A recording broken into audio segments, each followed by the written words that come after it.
श्रीराम समर्थ. जयाचा जनी जन्मनामार्थ झाला, जयाने सदा वासनामात केला. जयाच्या मुखी सर्वदा नाम कीर्ती, नमस्कार त्या ब्रह्मचैतन्य मूर्ती. जय जय रघुवीर समर्थ. श्रीराम. परमपूज्य प्राध्यापक के.व्ही. बेलसरे लिखित श्री ब्रह्मचैतन्य गोंदवलेकर महाराज चरित्र आणि वाङ्मय या पुस्तकातील पुढील वृत्तांत. मुंबईची सफर. सन 1910 साली मुंबईहून सर भालचंद्र भाटवडेकर यांनी मुद्दाम पत्र पाठवून श्री महाराजांना आग्रहाचे आमंत्रण केले. म्हणून ते काही मंडळी बरोबर घेऊन मुंबईला गेले. त्यांचा मुक्काम सर भालचंद्रांकडेच होता. श्री महाराज मुंबईत एकंदर 6 दिवस राहिले. एके दिवशी सर्व मंडळी समुद्रस्नानासाठी चौपाटीवर गेली. स्नान आटोपून श्री महाराज निर्णय सागर छापखान्यात गेले. तेथे काही पोथ्या विकत घेऊन ते घरी आले. त्याचप्रमाणे एके दिवशी कापडाची गिरणी पाहण्यासाठी त्यांना परळला नेण्यात आले होते. सर भालचंद्रांनी नवीन मोटार विकत घेतली होती. तिच्यात श्री महाराजांनी प्रथम बसावे म्हणून त्यांनी विनंती केली. त्याप्रमाणे ते एकदा बसले व नंतर म्हणाले, माझ्याबरोबर इतके मंडळी आहेत, त्यांना सोडून मी एकटाच मोटारीत बसणे हे मला बरे वाटत नाही. म्हणून मग एक घोड्याची गाडी त्यांच्या तैनातीला दिली होती. यानंतर थोड्याच दिवसांनी श्री महाराज पुन्हा मुंबईस गेले. सर्व मंडळी दादर येथे उतरून वरळीला समुद्रस्नानासाठी गेली. 2 दिवसांनी ते परत गोंदवल्यास जाण्यासाठी निघाले व बोरी बंदरला आले.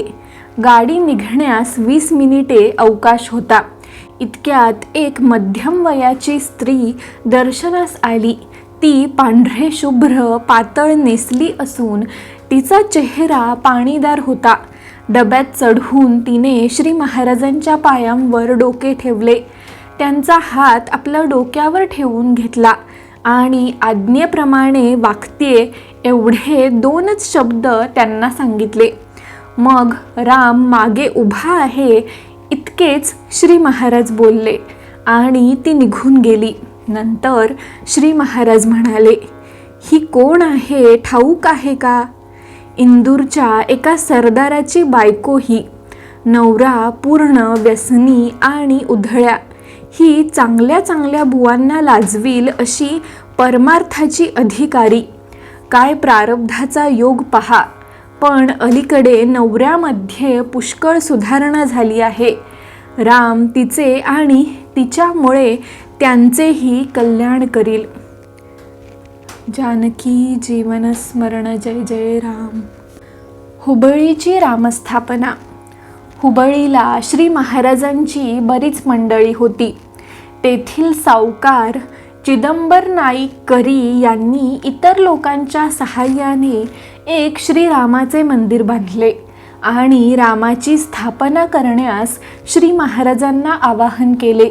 म्हणून मुंबईहून परत आल्यानंतर त्याच साली पुष्कळ मंडळी बरोबर घेऊन श्री महाराज हुबळीला गेले.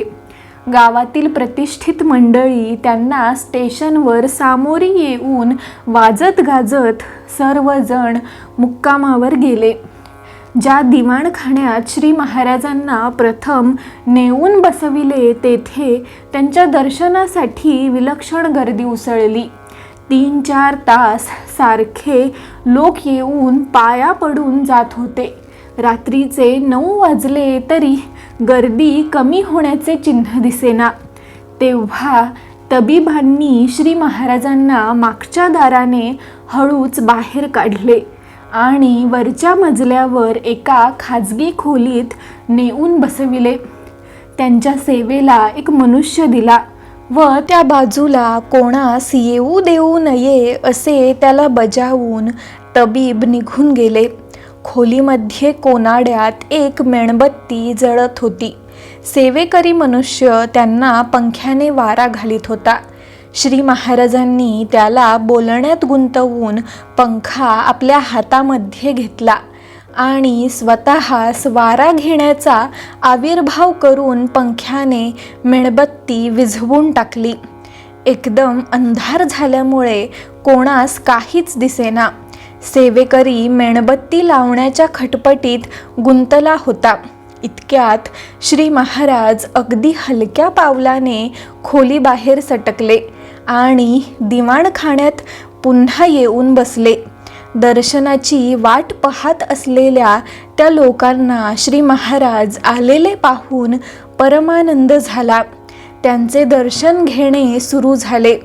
इकडे सेवेकऱ्याने मेणबत्ती पेटविली आणि श्री महाराज पलंगावर नाहीत असे पाहून तो घाबरला. नंतर तोही खाली येऊन बसला.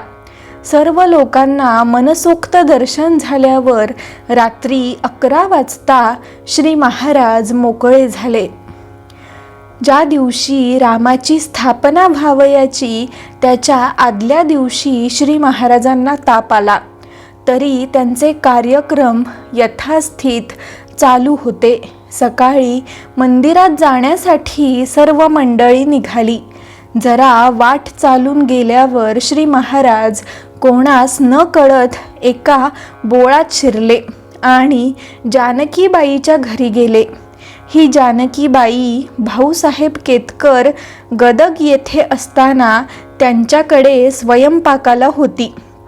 तिला जगात कोणी नात्याचे नव्हते. बाई फार निर्लोभी व निष्ठावंत होती.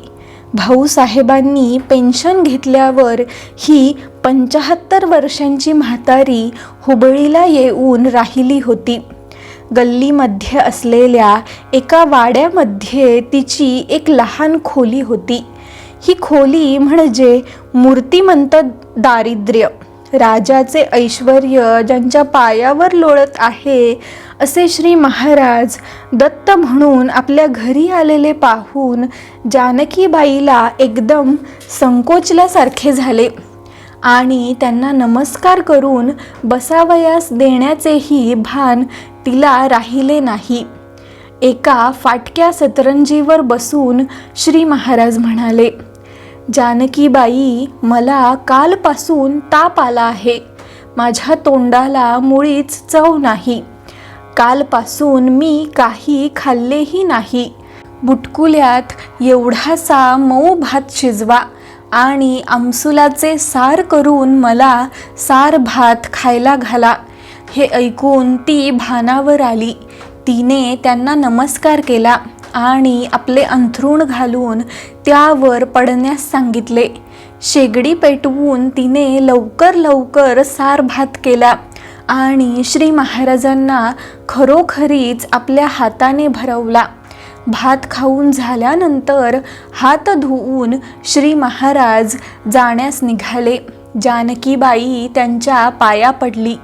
त्यावेळी दोघांच्याही डोळ्यांना पाणी आले. श्री महाराज बोलले, माय, तुमची जबाबदारी माझ्याकडे लागली. तुम्ही होईल तेवढे नाम घ्या. राम आपले प्रेम तुम्हाला दिल्या वाचून राहणार नाही. शांत आनंदात राहा. रामाच्या स्थापनेचा समारंभ ठरल्याप्रमाणे यथायोग्य पार पडला.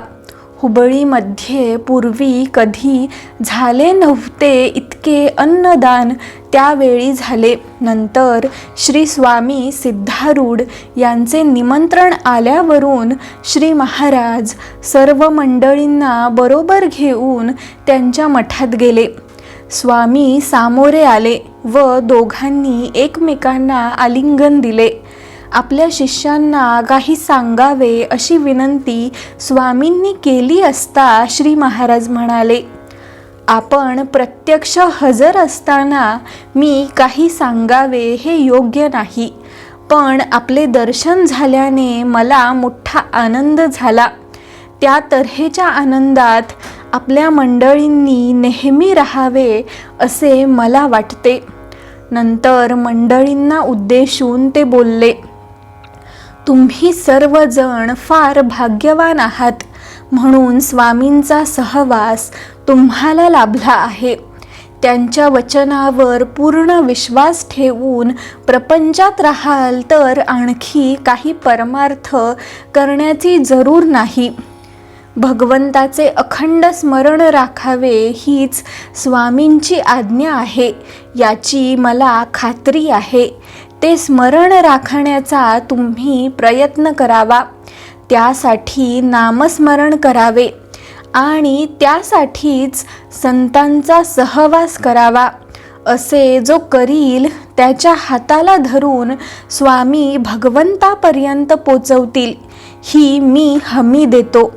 श्री महाराजांचे हे भाषण ऐकून सिद्धारूढ स्वामी साधू साधू, वा वा, फार छान असे उद्गारले आणि त्यांच्या डोळ्यांतून अश्रुधारा वाहू लागल्या. हरिहरांमध्ये अभेद आहे असे दोघेही बोलले आणि सभा संपली. पुढे स्वामींनी आपला सर्व मठ व आपली बांधून ठेवलेली समाधी श्री महाराजांना दाखविली आणि पुन्हा एकमेकांचे आलिंगन होऊन श्री महाराज घरी परत आले. आणखी एक दिवस राहून सर्व मंडळी हुबळीहून निघाली. थोडी माणसे बरोबर घेऊन श्री महाराज गोंदवल्यास आले. जानकी जीवन स्मरण, जय जय राम.